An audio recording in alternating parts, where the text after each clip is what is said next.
Good morning, students. Today we will going to start chapter number 2, part 2, sectors of Indian economics, primary, secondary and tertiary sector in India. पिछले वाले part में हम लोगों ने पढ़ा था ये तीनों सेक्टर का मीनिंग क्या है, इनके हम लोगों ने नाम भी देखे थे, अलग अलग नाम भी हैं इनके। फॉर एग्जाम्पल अगर मैं टर्शियरी सेक्टर की बात करूं तो उसको सर्विस सेक्टर से भी जाना जाता है, ठीक है। तो इस तरीके से हम लोगों ने उसके नाम भी देखे थे और साथ साथ में हम लोगों ने इसका मतलब देखा था, लोग कौन से सेक्टर में काम कर रहे हैं, लोग क्यों काम कर रहे हैं, ये भी चीजें मैंने आपको पार्ट 1 में समझाई थी। पार्ट 2 में हम लोग यहाँ पर ये पढ़ेंगे कि कितना कंट्रीब्यूशन हो रहा है, कितना प्रोडक्शन हो रहा है अलग अलग सेक्टर्स में, और कितना एम्प्लॉयमेंट जनरेशन का काम हो रहा है अलग अलग सेक्टर्स से। ठीक है, तो ये सारी चीजें हम लोग ग्राफ के थ्रू देखेंगे, हमारे पास डेटा अवेलेबल है, हमारे सामने ही है। तो graph 1 shows the production of goods and services in the three sector. This is shown for 2 years, 1970 to 71 and 2010 to 2011. You can see how the total production has grown over the 40 years. हम लोग यहाँ पर देखेंगे कि भाई 40 साल में कितना फर्क पड़ा है प्रोडक्शन एक्टिविटीज में। अब इतना मेजर चेंज इसीलिए आ रहा है क्योंकि हम लोगों का पॉपुलेशन भी बढ़ रहा है साथ साथ में, ठीक है। तो पॉपुलेशन अगर बढ़ रहा है तो साथ साथ में हम लोगों की प्रोडक्शन एक्टिविटीज भी बढ़ेंगी, क्योंकि जितने भी लोग हैं वो लोग कुछ ना कुछ तो डिमांड करेंगे और हमको कुछ ना कुछ तो बना के देना ही पड़ेगा, ठीक है। तो 2010 और 11 के डेटा पे हम लोग फोकस करते हैं। यहाँ पर आपको कहीं ना कहीं जो पर्पल कलर दिखाई दे रहा है, सबसे ज्यादा उसका प्रोडक्शन एक्टिविटीज का हम लोगों को यहाँ पर दिखाई दे रहा है कंट्रीब्यूशन। येलो में थोड़ा सा मीडियम है और प्राइमरी में थोड़ा सा और कम हो गया है। वो कम इसीलिए हो रहा है क्योंकि लोग माइग्रेट हो रहे हैं, लोग विलेज से सिटी में जाने की सोच रहे हैं, वहां पर ज्यादा पैसे कमाने की सोच रहे हैं, क्योंकि जो प्राइमरी सेक्टर से उनको पैसा मिल रहा है वो इतना इनफ नहीं है कि वो पूरी की पूरी फैमिली को अच्छी लाइफस्टाइल दे सके। चलिए आगे बढ़ते हैं। Rising importance of tertiary sector in production over the 40 years between 1970 to 71 and 2010 to 11। हम लोगों ने जो ग्राफ में देखा था, while production in the tertiary sector has emerged as the largest producing sector in India, replacing the primary sector। पहले क्या हुआ करता था, 1947 के बाद की मैं बात करूं तो सबसे ज्यादा जो कंट्रीब्यूशन ऑफ प्रोडक्शन हुआ करता था वो प्राइमरी सेक्टर में होता था। क्यों? क्योंकि उस टाइम पे हमारे पास कुछ भी मैन्युफैक्चर करने की या फिर सर्विस देने की जो कैपेबिलिटीज होती हैं वो हमारे पास नहीं थी, इसीलिए हम लोगों को प्राइमरी सेक्टर में इन्वॉल्व होना पड़ता था। लेकिन जैसे जैसे टाइम आया, जैसे जैसे अच्छा टाइम आता गया, 2010 तक की अगर मैं बात करूं तो प्राइमरी सेक्टर से हम लोगों को जो प्रोडक्शन कंट्रीब्यूशन मिल रहा था वो थोड़ा सा कम हो गया है। क्यों कम हो गया है? बिकॉज लोग माइग्रेट कर रहे हैं, ठीक है।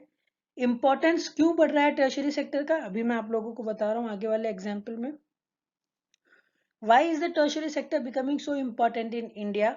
There could be several reasons. First, in any country, several services such as hospital, education institution, post and telegraph services, police station, court, village, administrative offices, municipal, corporation, defense, transport, bank, insurance companies, etc.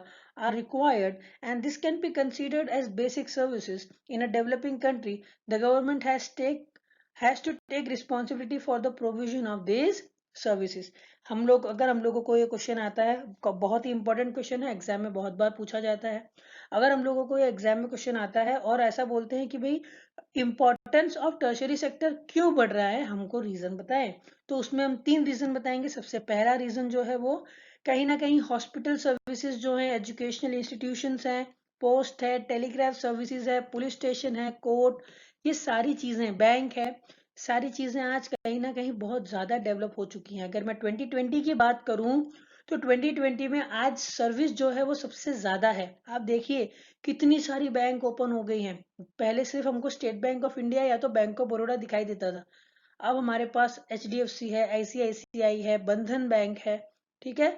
और बहुत सारी bank है जो कहीं ना कहीं हमको currently दिखाई देती हैं। उसी के साथ साथ में पहले सिर्फ इंडियन पोस्ट हुआ करता था, लेकिन अब फेडेक्स है, ठीक है। फेडेक्स जो हम लोगों को बहुत ही फास्ट सर्विस दे रहा है पोस्ट का। मारुति सर्विसेज है, ठीक है। तो इस तरीके से हम लोग, अंजनी सर्विसेज है, इस तरीके से बहुत सारे पोस्ट सर्विसेज भी आ चुके हैं जो कि ट्रांसपोर्ट का काम कर रहे हैं, पोस्ट का काम कर रहे हैं। पहले जो काम बहुत ही स्लो हुआ करता था, वो काम ये लोग बहुत ही फास्ट कर रहे हैं, क्वालिटी दे रहे हैं, ठीक है। क्वालिटी के साथ साथ में एक बहुत ही अच्छी सर्विस दे रहे हैं। एजुकेशनल इंस्टीट्यूशन की बात करें तो बहुत सारे एजुकेशनल इंस्टीट्यूशन हो गए हैं। पहले लोग इतना एजुकेशन नहीं करते थे। लोगों का काम पहले होता था सर्वाइवल का, पहले सबसे पहले काम करना होता था, उसके बाद पढ़ाई लिखाई देखेंगे। लेकिन अब 2020 वाला एक ऐसा एरा आया है जहां पर एजुकेशनल इंस्टीट्यूशन जो है वो भी सर्विस प्रोवाइड कर रही है, बेस्ट सर्विस देने की कोशिश करती है, सो दैट स्टूडेंट्स जो हैं वो अच्छे से पढ़ सके, अपने आप को डेवलप कर सके। इसी तरीके से सेकेंड रीजन पढ़ते हैं। सेकेंड रीजन में किस वजह से इंपॉर्टेंस बढ़ा। तो second, the development of agriculture and industry leads to development of services such as transport, trade, storage, and the like, as we have already seen. Greater the development of primary and secondary sector, more would be the demand for such services. क्या हो गया भाई, यहाँ पर importance क्यों बढ़ गया है टर्शरी सेक्टर का? क्योंकि जितना ज्यादा हम लोग प्राइमरी और सेकेंडरी में प्रोड्यूस करेंगे, उतना ज्यादा लोग डिमांड करेंगे, और अगर डिमांड करेंगे तो सर्विस तो उनको देना ही पड़ेगा। सर्विस मतलब कहीं ना कहीं ट्रांसपोर्ट करके देना पड़ेगा, ठीक है। तो प्राइमरी सेकेंडरी जितना ज्यादा प्रोडक्शन करता है, उतना ज्यादा उन लोगों को सर्विस देना पड़ेगा, ट्रांसपोर्टेशन का सर्विस देना पड़ेगा। इसीलिए टर्शरी सेक्टर का कंट्रीब्यूशन या तो प्रोडक्शन एक्टिविटी सबसे ज्यादा शो कर रहा था ग्राफ 1 में, ठीक है। Third, as income level rise, certain section of people start demanding many more services like eating out, tourism, shopping, private hospital, private school, professional training, etcetera. You can see this change quite sharply in cities, specially in big cities. Third reason ये लोग ये बता रहे हैं कि हम लोग किस तरीके से टर्शरी सेक्टर में ज्यादा कंट्रीब्यूट कर रहे हैं, क्योंकि हम लोग अब ज्यादा पैसे कमा रहे हैं, हम लोग माइग्रेट हो चुके हैं। पहले प्राइमरी सेक्टर में थे तो सिर्फ सर्वाइवल का क्वेश्चन हुआ करता था, लेकिन आज हम सिटी में हैं, अच्छा खासा पैसा कमा रहे हैं, सर्वाइवल तो हो ही रहा है, लेकिन हम तो लग्जरी को भी इंपॉर्टेंस दे रहे हैं अब, ठीक है। तो उस तरीके से बहुत सारे लोग जो है उनका स्टैंडर्ड बढ़ जाता है, वो डिमांड ज्यादा करने लगते हैं, बाहर खाने लगते हैं, शॉपिंग है, प्राइवेट हॉस्पिटल्स में जाना पसंद करेंगे, पब्लिक हॉस्पिटल्स में नहीं जाएंगे, प्राइवेट स्कूल्स में जाएंगे, ठीक है। पब्लिक स्कूल्स में इतना नहीं जाएंगे वो, क्योंकि अब अच्छा खासा पैसे कमा रहे हैं वो लोग, ठीक है। इसीलिए वो लोग टर्शरी सेक्टर का ज्यादा इंपॉर्टेंस कहीं ना कहीं बढ़ा रहे हैं। Fourth, over the past decade or so, certain new services such as those based on information and communication technology have become important and essential, and the production of these services has been rising rapidly. In chapter 4, we shall see example of these new services and the reason for their expansion. कहीं ना कहीं IT, information and technology, या फिर information and communication technology, ICT, ये सारे reason है जिसकी वजह से टर्शरी सेक्टर का इंपॉर्टेंस और ज्यादा बढ़ गया है, ठीक है। तो इस तरीके से हम लोग इंपॉर्टेंस पढ़ेंगे कि भाई क्यों टर्शरी सेक्टर का इंपॉर्टेंस बढ़ रहा है। मैंने आप लोगों को 4 रीजन अभी समझाए हैं, आपको चारों के 4 टिक कर लेने हैं और आपको याद रखने हैं। चैप्टर नंबर 4 में हम ज्यादा पढ़ेंगे ICT के बारे में और IT के बारे में। आगे बढ़ते हैं। However, you must be remember that not all of the services sector is growing equally. Well, service sector in India employs many different kind of people. At one end, there are a limited number of service that employ highly skilled and educated workers. At the other end, there are very large number of workers engaged in service such as small shopkeeper, repair person, transport person, etc. These people barely manage to earn a living, and yet they perform these services because no alternative opportunities for work are available to them. Hence, only a part of this sector is growing in importance. You shall read more about this in next section. कहीं ना कहीं हम लोगों ने देखा तीनों में contribution जो है सर्विस सेक्टर का ज्यादा है। क्यों? क्योंकि भाई सर्विस वाले जो है अलग अलग तरीके के काम कर रहे हैं, जो सेकेंडरी और प्राइमरी सेक्टर को भी हेल्प करता है।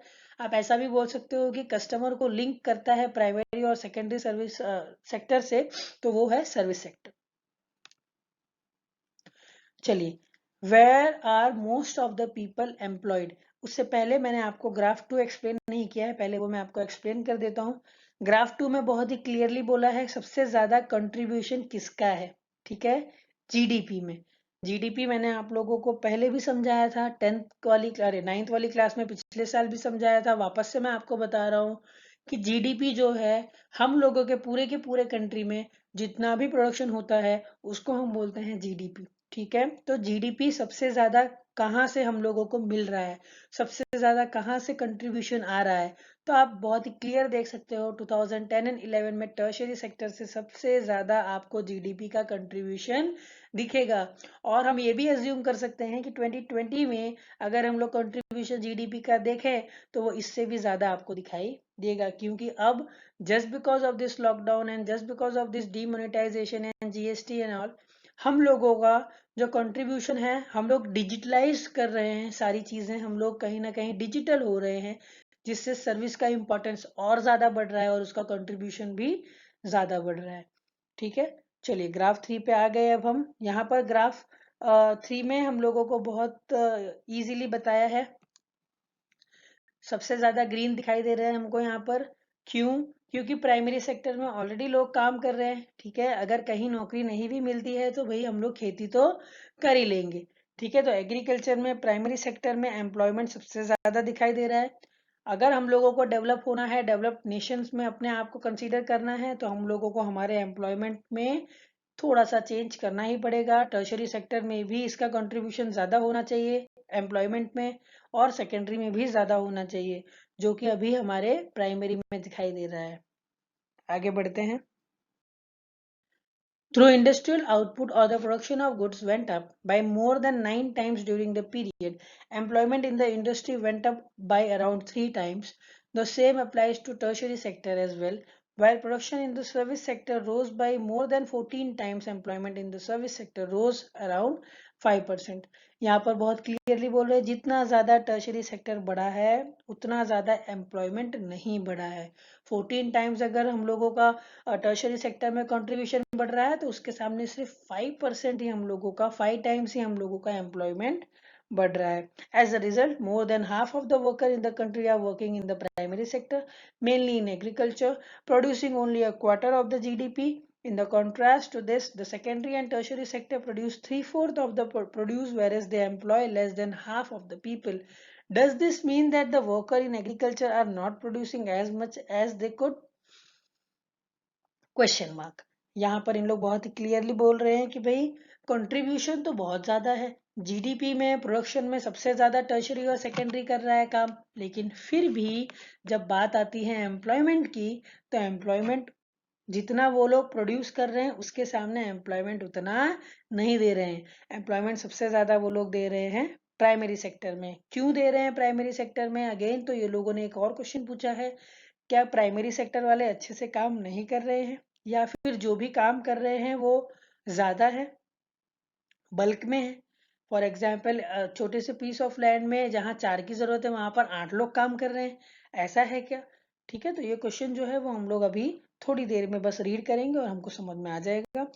What it mean is that there are more people in agriculture than is necessary. So even if you move a few people out, production will not be affected. In other words, worker in agriculture sector are underemployed. मतलब क्या बोल रहे हैं ये लोग कि agriculture में जहां पर 4 की जरूरत है वहां पर 8 काम कर रहे हैं, अगर वो और 4 को निकाल दिया जाए तो भी वो लोगों के प्रोडक्शन पे इफेक्ट आएगा नहीं, और इस सिचुएशन को हम लोग बोलते हैं under employed. For instance, take the case of small farmer Lakshmi owning about 2 hectares of unirrigated land, dependent only on rain and growing crop like jowar and arhar. All 5 members of her family work in the plot throughout the year. Why? They have nowhere else to go for work. You will see that everyone is working, none remain idle, but in actual fact, their labor efforts gets divided. Each one is doing some work, but no one is fully employed. This is the situation of underemployment, where people are apparently working, but all of them are made to work less than their potential. This kind of an underemployment is hidden in contrast to someone who does not have a job is clearly visible as unemployed. Hence, it is called as disguised unemployment. कहीं ना कहीं यहाँ पर disguise unemployment का definition in लोगों ने दिया है कि हम लोग यहाँ पर क्लियर ये बता सकते हैं लेबर एफर्ट्स जो हैं वो तो उतना ही दे रहे हैं, ठीक है, और साथ साथ में ये लोग ये भी बोल रहे हैं कि the situation of under employment where people are apparently working but all of them are made to work less. काम तो कर रहे हैं लेकिन उतना नहीं जितना उनको करना चाहिए था। मान लो अगर कोई आदमी 10 यूनिट प्रोड्यूस कर सकता है तो वो सिर्फ 2 ही कर रहा है, वो अपने पोटेंशियल के हिसाब से काम नहीं कर रहा है। क्या उस बंदे के अंदर पोटेंशियल नहीं है? नहीं, पोटेंशियल तो है, लेकिन जहां वो अकेला काम कर रहा है उसके सामने और 4 लोग भी काम कर रहे हैं, इसीलिए वो सिर्फ 2 ही यूनिट बना रहा है, ना कि 10 यूनिट बना रहा है, जिसको हम लोग बहुत ही क्लियर बोलेंगे डिसगाइज्ड अनएम्प्लॉयमेंट। ठीक है, जहां पर लोग अपने पोटेंशियल का यूज नहीं करते हुए भी काम तो कर रहे हैं लेकिन उन लोगों का कंट्रीब्यूशन कुछ भी नहीं हो रहा। Now, supposing a landlord Sukharam comes and hires one of 2 members of the family to work on this land, Lakshmi's family is now able to earn some extra income through wages. Since you do not need 5 people to look after the small plot, 2 people moving out does not affect production on their farm. In the above case, 2 people may move to work in factory. Once again, the earning of family would increase and they would also contribute to produce as much as from their land. अगर उन लोगों के family member जो 5 थे, अगर उसमें से किसी को हायर भी कर लेते हैं, मान लो यहाँ पर बोल रहे हैं सुखाराम ने 2 जन को अपने वहां पर काम पे रख दिया, जिसके वजह से वो 3 लोग और अपने पोटेंशियल को यूज कर सकते हैं और अपना काम अच्छे से कर सकते हैं, उतना पैसा ही उतना का उतना ही पैसा कमाएंगे। और जो 2 जन बाहर गए हैं काम करने के लिए वो भी पैसा लेके आएंगे और अच्छे तरीके से पैसे कमा सकते हैं। There are lack of farmer like Lakshmi in India. This means that even if we remove a lot of people from agriculture sector and provide them with a proper work elsewhere, agriculture production will not suffer. ऐसा इन लोग बोल रहे हैं कि अगर agriculture sector में जो सबसे ज्यादा एम्प्लॉयमेंट आपको दिखाई दे रहा है, अगर उसमें से हम बहुत सारे एम्प्लॉयज को निकाल भी दें तो भी एग्रीकल्चर का जो प्रोडक्शन है वो कम होगा नहीं। This underdevelopment can also happen in other sectors. For example, there are thousands of casual workers in service sector in urban area who search for daily employment. They are employed as painter, plumber, repair person and other doing odd jobs.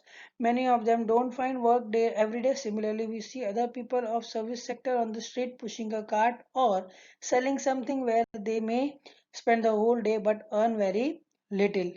They are doing this work because they do not have better opportunities. Why they are doing this kind of job? Because वो लोग कहीं ना कहीं उन लोगों को बहुत सारी जॉब अपॉर्चुनिटीज नहीं मिल रही हैं। क्या कर रहे हैं वो लोग?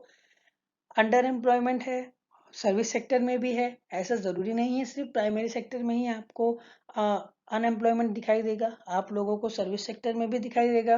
क्योंकि ऐसा जरूरी तो नहीं है कि कोबलर को हमेशा काम मिलता ही रहे, प्लम्बर को हमेशा काम मिलता ही रहे। बहुत बार ऐसा होता है कि डेली वो लोग काम करते हैं, अगर एक दिन उनको काम ना मिले तो वो उतना पैसा नहीं कमाएंगे और कहीं ना कहीं दिक्कत में आ सकते हैं। तो ये सारी चीजें हम लोग यहाँ तक देखेंगे। How to create more employment हमारे इस पार्ट का लास्ट टॉपिक होगा। ठीक है, उसके बाद हमारा दो टॉपिक और बचेगा जिसको हम बोलते हैं organise unorganise sector, public and private sector. वो हम लोग थर्ड पार्ट में पढ़ेंगे और हमारा चैप्टर वहां पर खत्म कर देंगे। ठीक है, तो अब इसके बाद हमारा एक और पार्ट बचेगा जिसको हम लास्ट पार्ट बोलेंगे, फाइनल पार्ट बोलेंगे और आपका चैप्टर खत्म हो जाएगा। तो how to create more employment पहले पढ़ लेते हैं, चैप्टर खत्म करते हैं। From the above discussion, we can see that there continues to be considerable underemployment in agriculture. There are also people who are not employed at all. In what ways can one can increase employment for people? Question mark. हम लोगों को question पूछना है कि किस तरीके से हम लोग एम्प्लॉयमेंट फैसिलिटीज को बढ़ाएं। Take the case of Lakshmi with a 2-hectare plot of unirrigated land. The government can spend some money or bank can provide a loan to construct a well for her family to irrigate the land. Lakshmi will then be able to irrigate her land and take a second crop wheat during the Rabi season. Let us suppose that 1 hectare of wheat can provide employment to 2 people for 50 days.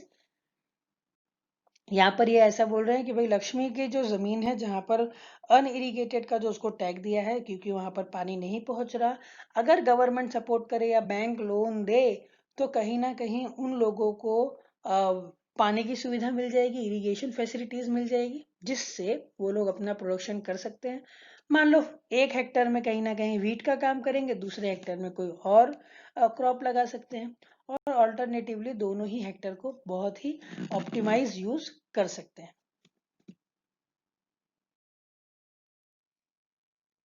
Application and harvesting, और कहीं ना कहीं अगर उन लोग employment करते हैं तो 50 दिन के लिए तो उन लोगों को कहीं ना कहीं काम मिल ही जाएगा उनकी ही जमीन पे।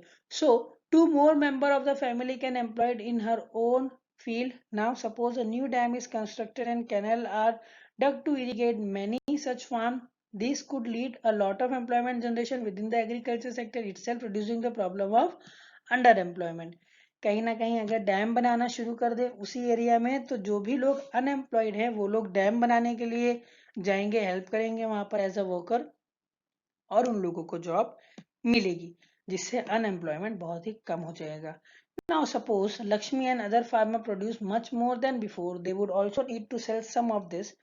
For this, they may be required to transport their product to a nearby town. If the government invests some money in transportation and storage of crop, or makes better rural road so that mini trucks reach everywhere, several farmers like Lakshmi who now across have access to water can continue to grow and sell these crops. This activity can provide productive employment to not just farmer but also others such those in services like transport or trade. Trade जो है कहीं ना कहीं वो लोग जो trade कर रहे हैं, ट्रेड का काम, रोड अगर मान लो गवर्नमेंट रोड बनाने का काम करती है कोई विलेज में, तो भी उन लोगों को एम्प्लॉयमेंट मिलेगा, और एम्प्लॉयमेंट मिलेगा तो कहीं ना कहीं वो लोग एक सिटी से दूसरे सिटी ट्रेवल भी कर सकते हैं, इजीली अपने प्रोडक्ट को बेच भी सकते हैं मार्केट में और अच्छा खासा पैसा कमा सकते हैं। Being a poor farmer, she cannot afford many of these, so she will have to borrow money from money lenders and pay high rate of interest. If local bank gives her credit at a reasonable rate of interest, she will be able to buy all these in time and cultivate her land. This means that along with water, we also need to provide cheap agricultural credit to the farmer for farming to improve. We will look at some of this need in chapter number 3, money and credit. अब मान लो भाई लक्ष्मी को irrigation facilities तो मिल ही गई है, लेकिन साथ साथ में उसको और भी चीजें चाहिए होंगी एग्रीकल्चर के लिए, तो उसके लिए उसको चाहिए, जरूरत है पैसे की। अब नॉर्मल लोग तो उसको लोन नहीं देंगे, नॉर्मल बैंक वाले तो उसको लोन नहीं देंगे, क्योंकि डॉक्यूमेंटेशन की बहुत जरूरत पड़ती है, और उतना डॉक्यूमेंटेशन लक्ष्मी के पास मान लो नहीं है। तो क्या करेंगी भाई, मनी लेंडर से लोन लेगी, मनी लेंडर उसको लोन देगा, और गवर्नमेंट यहाँ पर अगर एम्प्लॉयमेंट जनरेट करना चाहती है तो वो ऐसा कर सकती है कि ये जो लोन उन लोग उसको दिलवाया है, वो लोन बहुत ही कम रेट ऑफ इंटरेस्ट में दिलाया, जिससे वो अपना काम भी कर सके, प्रॉफिट भी कमा सके और इंटरेस्ट भी पे कर सके। बाकी का इन डिटेल हम लोग चैप्टर नंबर 3 में पढ़ेंगे जब उसको शुरू करेंगे।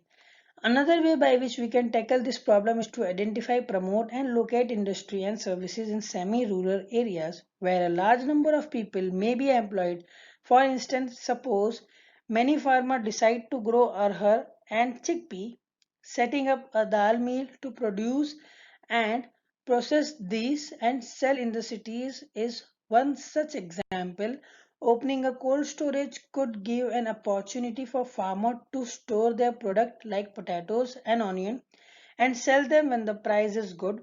In village near forest area, we can start honey collection center where farmer can come and sell wild honey. It is also possible to set up industry that process vegetable and agricultural produce like potatoes, sweet potato, rice, wheat, tomato, fruit, which can be sold in outside market. This will provide employment in industry located in semi-rural areas and not necessarily in the large urban center.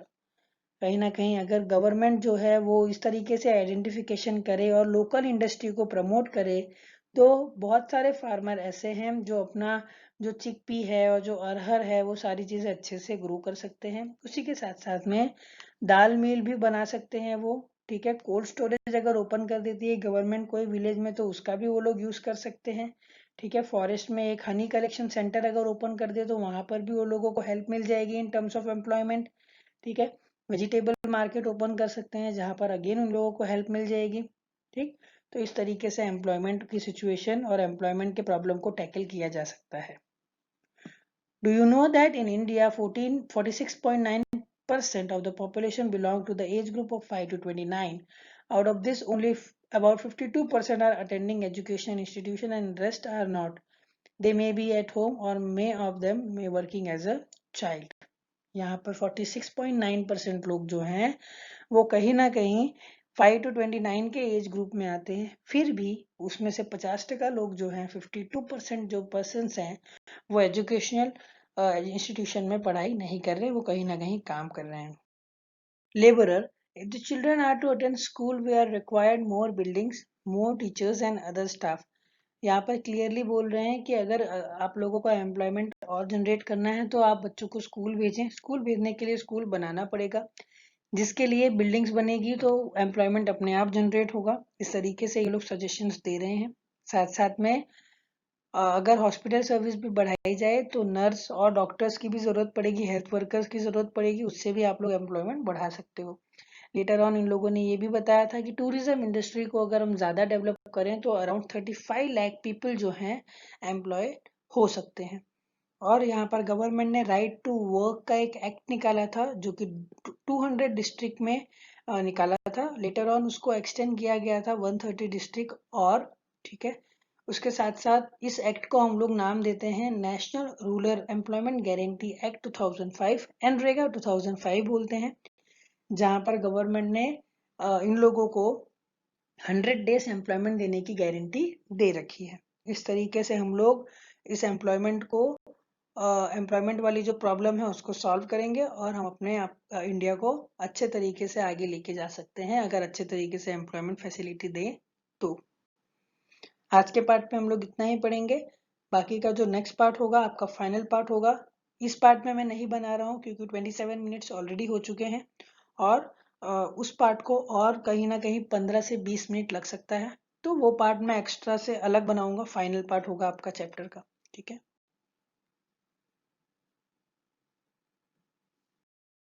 Thank you for watching. और कोई भी doubt हो आप comment box में doubt पूछ सकते हो clearly, मैं आपको वहां पर रिप्लाई जरूर करूंगा, ठीक है। Thank you for watching.